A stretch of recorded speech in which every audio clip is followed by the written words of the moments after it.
जो किंचन मात्र भी अन्य का आश्रय ले लेता है, वो चाहे कितना बड़ा धनी हो, चक्रवर्ती सम्राट हो, वो देश के अधीन, काल के अधीन, वस्तु के अधीन, व्यक्ति के अधीन, विषय के अधीन आश्रय लिया है रहता है। यही उसकी दुर्गति का कारण होता है। किसी भी वस्तु, व्यक्ति, स्थान, इसका हमारा आश्रय नहीं।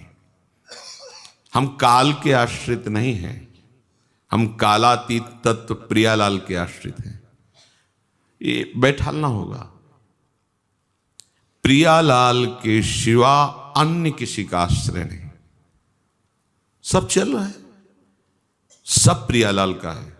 देखो अब क्या होता है कि जैसे अपने लोग हैं तो स्पष्ट सब प्रभु दर्शाते हैं। अब जैसे आप लोग हैं तो आपने अहम जनित क्रियाएं करके जो उपार्जन किया है, तो इसमें बहुत बुद्धि लगानी पड़ रही कि है तो सब प्रियालाल का, पर अंदर अंदर बैठा वो कमाया तो हमने, मेहनत तो हमने की, रात दिन तो मेहनत हम किए। क्या जाने बाबा जी हैं, कितनी मेहनत करके हमने मकान बनाया, कितनी पढ़ाई लिखाई करके हम इंजीनियर बने या अमुक पद पे कैसी कैसी समस्याओं से मैं लड़ा। उसको बहुत कठिन पड़ता है बात लाना। भगवत कृपा से अपने लोग जैसे वृंदावन जब आए, किसी से परिचय नहीं, किसी हम जानते भी नहीं थे क्या है वृंदावन। बस भगवान काशीनाथ विश्वनाथ जी की अहेतु की कृपा, ऐसे जैसे वायु लाती है ऐसे लाई। किसी से कोई परिचय नहीं। आज हमें वो याद है दिन, वो परिस्थिति याद है, वो अवस्था याद है। तो ये किसका है? हम काशी से ढो के लाए थे क्या? कुछ नहीं। तो आपको हो गया आप बाबा जी हो तो ऐसा, तो आप जब जन्म लिए थे तो सब ढो के लाए क्या पीछे से? कुछ यही तो मिला ना। तो क्यों नहीं मान लेते प्रियालाल का है? आपको जहां जन्म दिया प्रियालाल ने, जो सामग्री जी, जो रिश्ते नातेदार दिए, संबंधी दिए, प्रियालाल ने दिए ना। भाई यही तो मानना है। जैसे अपने मान ही नहीं सकते कि अपना कुछ है, नहीं मान सकते, क्योंकि ना हमने कोई चेष्टा की है, कोई चेष्टा नहीं, कोई प्रयास नहीं, बिल्कुल 100 में 100% कोई प्रयास नहीं। ये कि भाई 90% श्री जी ने किया, 10% हमने प्रयास किया, बिल्कुल नहीं। अपने बिल्कुल प्रयास रहित एक तिनके को जैसे वायु उठा के सिंहासन पर बैठाल दे, ऐसी उनकी कृपा से चल दिखाई दे रहा है, एक एक बात दिखाई दे रही है। तो ऐसा लगता ही नहीं, पर आपको लग रहा है कि मैंने, तो आपको विवेक, शारीरिक शक्ति, शरीर संबंध, शरीर सेवा की सामग्री, ये पहले से प्रभु ने दी। आप नहीं जानते आपका जन्म कहां होना है, आप नहीं जानते आपको क्या क्या संपत्ति मिलनी है, आप नहीं जानते आपके कौन कौन स्नेह संबंधी, वो सब जानते हैं। जैसे आप हमारे स्नेह संबंधी हैं, हमें नहीं पता था, पर श्री जी ने किया ना। आप सगे हैं, हमारे घर के हैं और हमारे हृदय के हैं, क्योंकि हमारे हृदयाराध्य प्रभु के आप शरणागत हैं। तो आप हमें हमारे प्रभु के समान प्यारे हैं। सुने प्रपन्न जे भये, अभद्र सर्व के गए, तिन्हें मिले प्रसन्न होए, न जाति भेद मानिए, सुभाग लाग पाई हो, प्रशंस कंठ लाई हो, सिराय नयन देख के अभेद बुद्धि आनिए। अभेद बुद्धि हमारे प्रभु स्वरूप हो। ऐसे ही तुम गृहस्थी में क्यों नहीं मान लेते कि आपको जो भी परिवार मिला है प्रभु के द्वारा दिया हुआ है, उसकी सेवा करने की जो सामग्री मिली वो प्रभु के द्वारा दी हुई, आप में जो शारीरिक बल, बुद्धि बल, वो प्रभु के द्वारा दिया, आप महात्मा हो गए। पर आप अहम के बल से चलते हैं, इसी त्रुटि के कारण आपको बार बार जन्म मरण का दंड भोगना पड़ता है। स्पष्ट देख लो, कहीं आप नहीं हो। अगर आपकी आंखें ना खोलते प्रभु, तो जिनकी नहीं खोलते तो देखा ही नहीं संसार कैसा है। आपको आंख दी है, श्रवण इंद्री दी है, वाक इंद्री दी, उन्होंने ही तो दी है ना। तो तुम्हारी सत्ता क्या है? विवेक के द्वारा जब समझ लोगे तो आप जान जाओगे कि भगवत स्वरूप, भगवत कृपा, भगवत सेवा सामग्री, भगवत में सेवा, जीवन मुक्त हो। अभी जीवन मुक्त हो, बस ये समझना है। निराश्रया, इस पर ध्यान देना चाहिए। जैसे ये निराश्रया की बात सुनी तो खलबली मच जाती है कि इनसे ऐसे चलता है तो हम उनका आश्रित। आपको आश्रित नहीं होना, समझना है सब प्रभु की वस्तु है, खत्म खेल। अब अभी आप इसे तोड़ने लगो, हम आपका विरोध कर देंगे? नहीं, ये श्री जी की वस्तु है, ये सत्संग के लिए है, भगवत भजन के लिए है। आप इसको ऐसे नहीं कर सकते, श्री जी के है ऐसा। तो ऐसा नहीं कि अब हमारा अधिकार है, नहीं तो हमारे परिवार का जो नहीं, श्री जी का परिवार, मुझे सेवा मिली सांगो पांग उसको। हाँ, उनका अगर अंदर से आदेश हो जाएगा कि छोड़ के चल दो, चल देंगे, अंदर से प्रेरित कर देंगे, चल देंगे।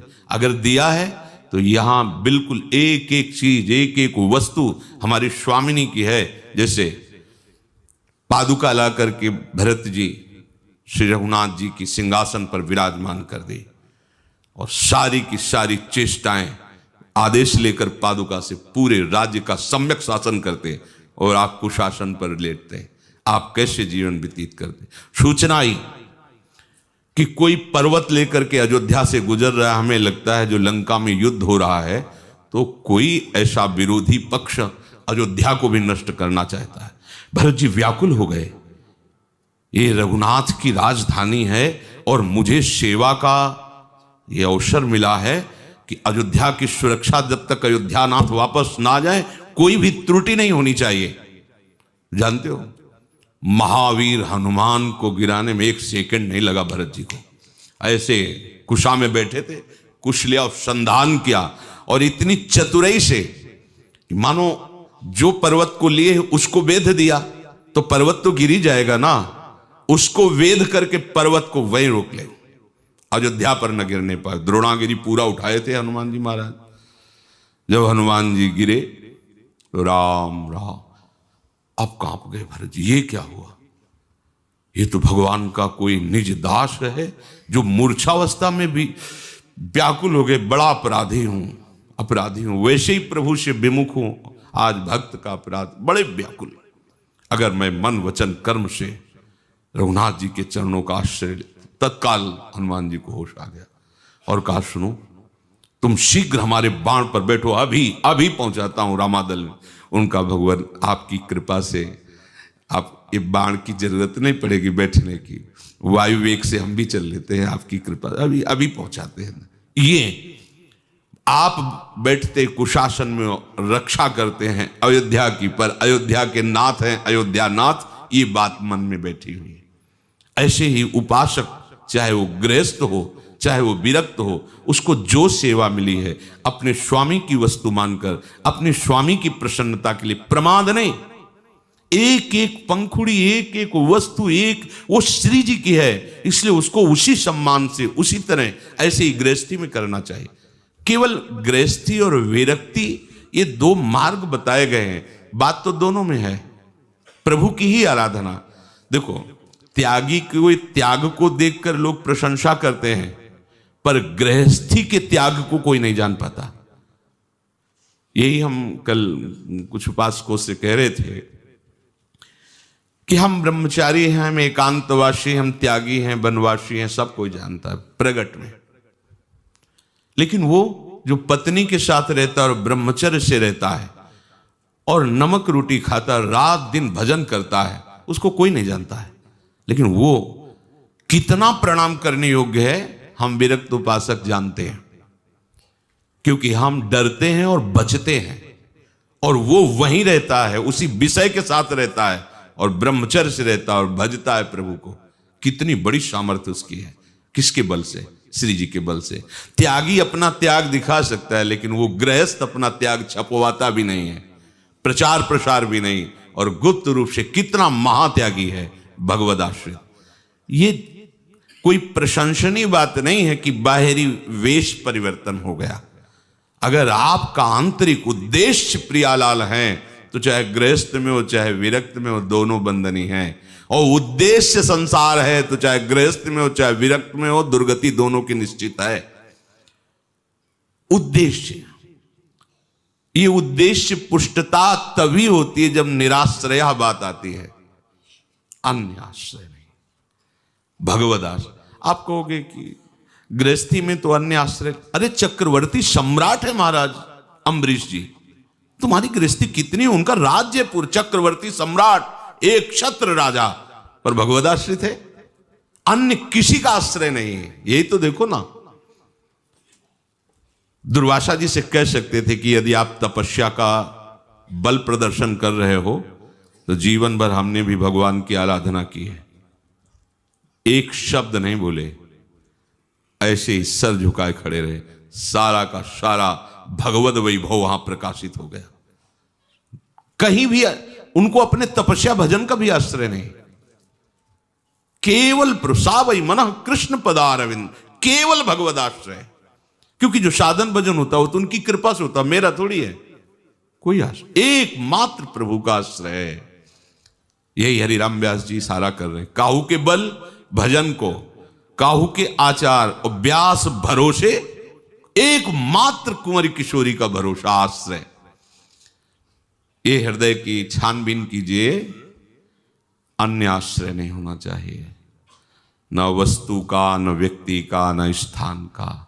मुक्त होने के लिए तुम्हारा सब कुछ, तुम्हारा पूरी सृष्टि तुम्हारी, क्योंकि जिनका सब वैभव वो तुम्हारे, तो अपने पिता की संपत्ति का अधिकारी जैसे पुत्र होता है, ऐसे समस्त भागवतिक वैभव का अधिकारी भगवान का दास होता है।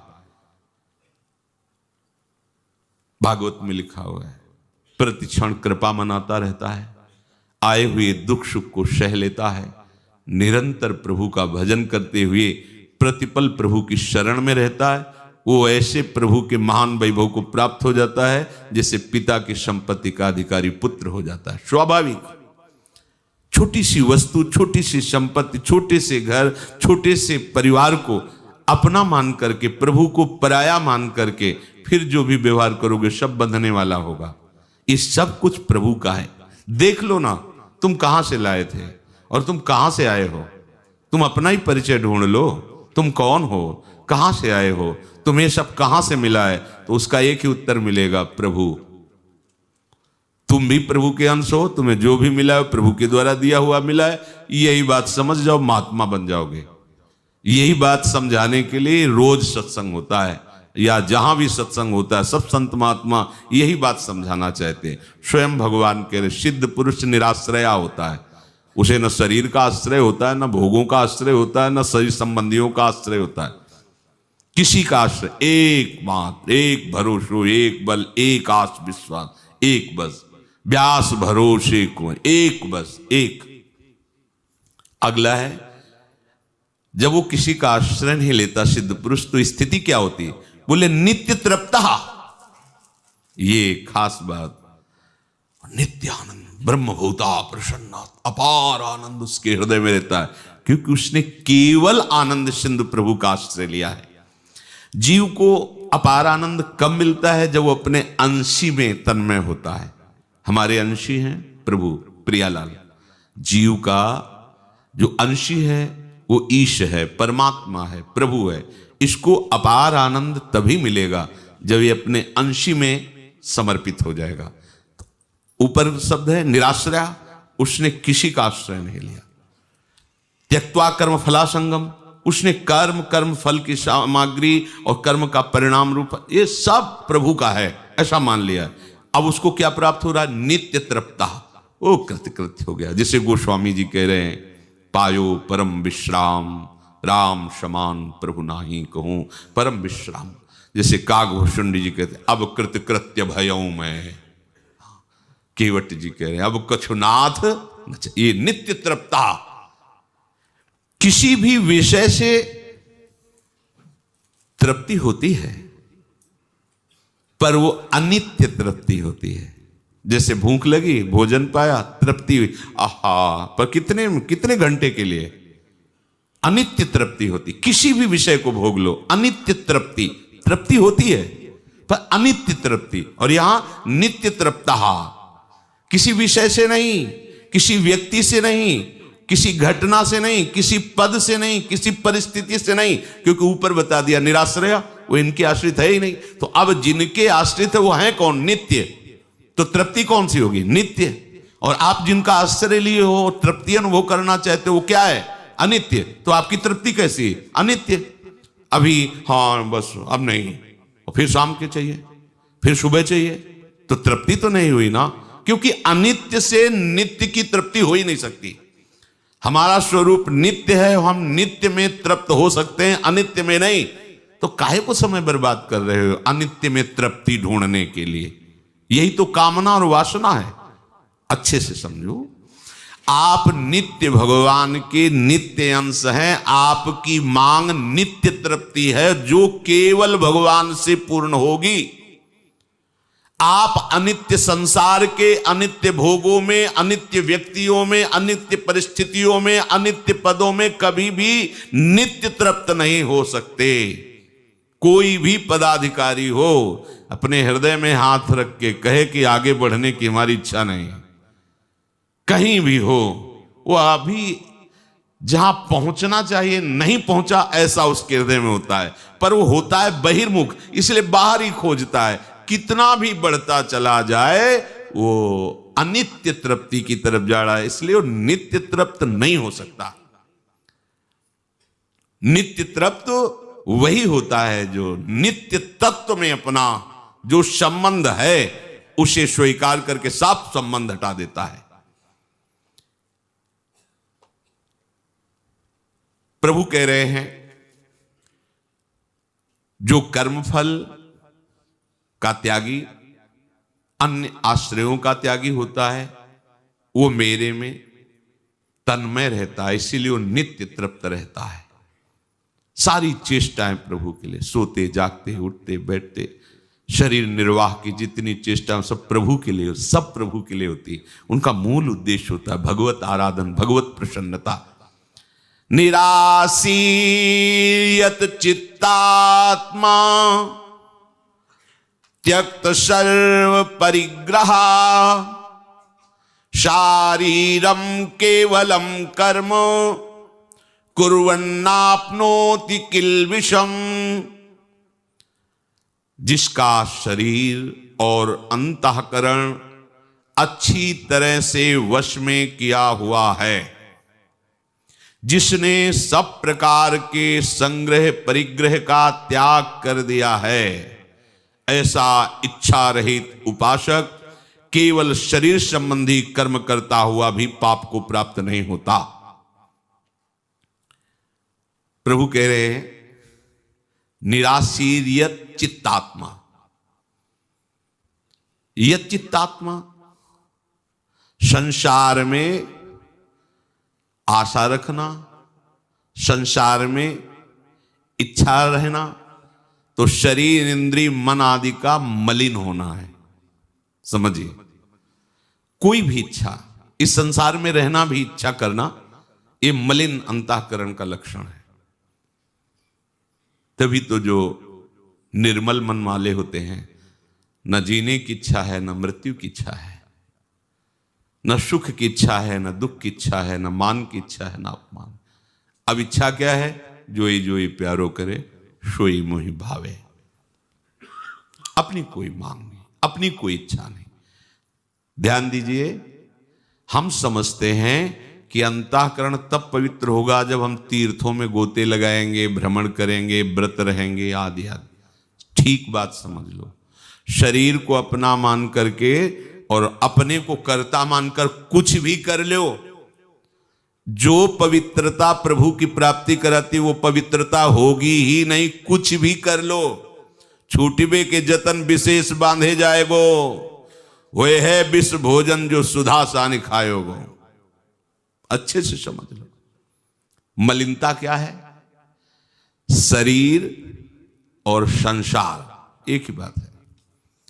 इच्छा, ये मिल जाए, ये हो जाए, ऐसा हो जाए, वैसा हो जाए, ये जो इच्छा है, शरीर इंद्रियां मन इसी इच्छा के कारण मलिन रहते हैं, और मलिन होने के कारण ये अधीन नहीं होते। साफ बात समझ लीजिए। अगर इच्छा है, कहीं भी चले जाओ, मलिनता साथ लिए ढो रहे हो।